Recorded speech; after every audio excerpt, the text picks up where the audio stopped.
Now, for those of you who don't know whether here or there, the new update for eFootball is released on the 14th of April, which is next week. Today is Thursday. That will be next Thursday. And there are some new features. The link I'll put in the description there. I'm not buying into some of these fancy words, with all due respect. Let's just focus on what's new. Change it to defending control, call for pressure. This is like teammate pressure is back. However, there is something here. We added a new command, shoulder charge, for you to regain position in more protective manner. Wasn't that physical defending reworded in a way? Shoulder barge? Pressure, regain position by applying pressure to the opponent's ball holder. Matchup, joke it up, right, okay, that was there. Shoulder charge, win the ball back by charging your shoulder against the opposition player. Now, I don't know if that's going to be contextual, where you just, lean towards the player, or it's going to be a specific button to do it. And when it says that the teammate press is back, is it going to be like PES, where you hold square or X? I mean, you can change your buttons around. But the biggest changes has been teammate press is back. Fake shot, I think, is normal now. Like on eFootball, when the current version, the old version, you have to do a fake shot by pressing square, and it's R1 or R2, depending on how your control setting is. So teammate press is back. Pass and improvement, new command. Yeah, I think stun and pass, that's where we're kind of memeing. To be honest, I've read several articles. They were kind of joking about the name stun and pass. Apparently, the new feature about stun and pass and stun and shoot, the power bar will turn, what color was it? Green? Blue? So when you perform a stun and pass or a stun and shoot, the power bar will turn blue or green. I'm not sure. One of those colors, okay? It will be different from, I think it's blue. Now, by doing a stun and pass or a stun and shot, by default, new version 1 eFootball controller setting, you hold R2, I believe. Now, again, we have text and some fancy high definition gameplay footage recorded by media, okay? Improve targeting decisions for passes. Again, stuff like that, I would like to play it. That's why I cannot not doing a full gameplay impression. I'm gonna look at some of the videos and talk about it. There's no point doing an impression on a video which I haven't played it myself, because you will end up hearing me saying I haven't played it, so I can't say much. So why say much? So the new stuff was about the stun and pass and a stun and shoot that perform with R2. Additional shooting trajectories, for instance, I've read something else. I think it was on Twitter. Some of these information with the people who went there with the media and PES Universe shared that. We're gonna have a look at it as well. To perform an stun and shot or a pass is with holding R2, and to do a stun and shot, only players who has dip and shot and rise and shot can do a stun and shot. Dip and shot and rise and shot. That's pretty much PES. Strategic evolution through improved dribbling functionality. Okay? Better ball track and accuracy, respond to the left stick input, improve response to dash input. Right? Improve online connectivity. Now that matters for me. Now, again, dude, there are some, I watched several videos. We're going to talk about it in a bit. Adding a feature for the game plan. Yeah, they brought back, like, now we can actually save our formation, change our formation, and change our tactic. Game mentality is still there. I think you can set up 3 different tactics, but I'm not sure if you can change your preset tactics during gameplay, like we were able on PES 20. Right, now, here's the interesting thing. Dude, I have to say, this is the only thing gives me a little bit of excitement, dude. I'm a My Club addict, and from My Club to Creative Team, and now it's called Dream Team. I actually like this name. Now, it does explain it here. I'm guessing, I don't know if it's going to be, they said they've changed the name from Creative Team to Dream Team because they made a lot of changes. Now, we never played Creative Team, so we don't know what kind of changes they did. Apparently, you can actually buy any player that you want with GP. It's kind of a Master League Online transfer market. As I said it, and I think I predicted that one right. As my opinion, right, I think PES got messed up because eFootball, they kind of ditched PES for eFootball across platform for mobile, making a game that is playable with mobile and console. That's how PES got messy. So right now we end up with a game that is brand new and is rushed, and they're trying to fix it. Is it going to be Is it going to be stable as PES 21? I mean, hell, eFootball made PES 21 look good. So these are the latest information. And as we know, the tactic presetting is back. We have stun and pass, stun and shoot, and we have more enhanced and improved on dribbling. Again, you have to play it to feel it in a way. It's gonna be kind of, I mean, if you're still playing PES 21, jumping into this, yeah, you're probably gonna need some getting used to.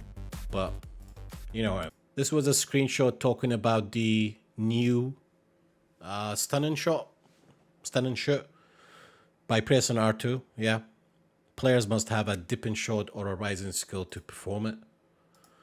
Also, a screenshot from Discord. I think it was Cell who posted it. Apparently, this is the new layout for the controller for it. Now, on the current version of eFootball, R1 is actually special control, right? So we now have it call for pressure. And I think some say that the defense and attack controller setting is not linked up like eFootball, so you can change your buttons around in a way. Dude, if I was there, I was playing this game early, I would tear everything apart into inch by inch detail. What was the other one? Yeah, take this one for example, dude. Let's talk about this one. Now again, like menus may not matter that much, but for a next gen game, it does matter in a way. And the user interface is just plain simple bad, man. Like if the color coordination is just a headache, and the user interface, I give an example all the time. When a game finishes, instead of going through 5 different menus, it could be a summary. I don't know why is it such a hard thing to change the user interface. I mean, if I can deal with all that, if you have a stable, responsive online stability, gameplay, and engaging content, in a way, I can deal with that. But this just looks a mess, dude. Like the numbers are as big as the player models. Like that pink could have been a lighter blue, for example. And again, these are not that important, but if you play this game as often as I do, or you guys do, yeah, that's probably going to be an eyesore. But in the meantime, I like this one, right? It seems like the theme of the game, it changes based on, I mean, again, I'm just assuming, I guess there's going to be Barcelona edition,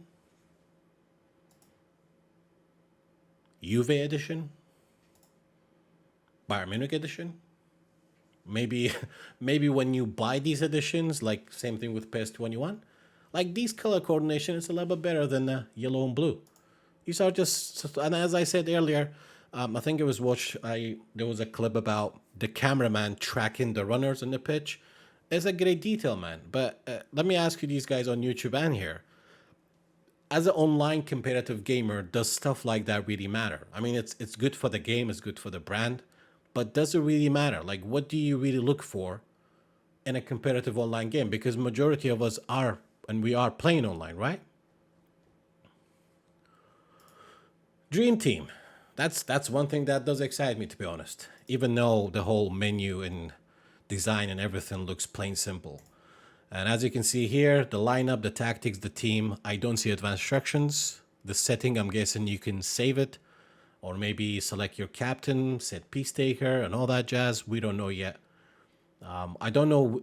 See that these are kind of stuff like if gamers went there for the early access, or I don't know if any of those videos, any of them went through these options, like the tactic, the team, to see what options are there. I didn't see any of them did it. If you guys know, let me know. And again, there are some gameplay footage.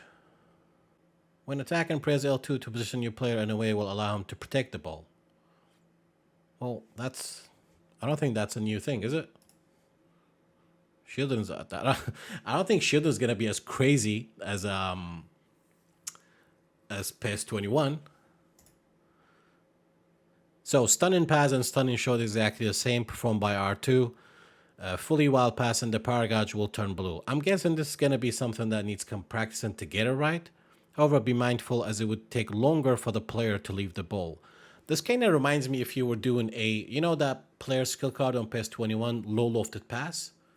When the player will take longer to do it, but the pass is actually sharp with a low trajectory. So it kind of reminds me of that. And stunning shot, as I explained that earlier. Okay, the same with R2. Now imagine what happens like if you change your all these videos that I've watched. Did anybody did an L1 triangle pass? Like, can we perform an L1 triangle pass, for example? I wish like maybe they did. I don't know if they did, and I didn't see it. I apologize, but it's always good to to have some content creators or gamers to go to these events. Usually we are like I went to every event for years. I missed out the recent one because I had a newborn. Now again, stuff like that. Look, man, it does look nice, right? I mean, I suppose it's good for the brand and all that jazz. But generally speaking, maybe it's just me. I'm not bothered too much about this kind of stuff. Like, I don't think it's necessary to focus on it. I get it. It's a business. You want to sell your product, etc. And I can't just say it all the time. Online stability, more content, anti-lag cheating system online. These are the most of a responsive game where you're not gonna fight against the game. You're gonna play the game in a way. But that does look nice. And these are PS5 footages. But yeah, the color coordination, it is an eyesore, and I don't think it's gonna change anything.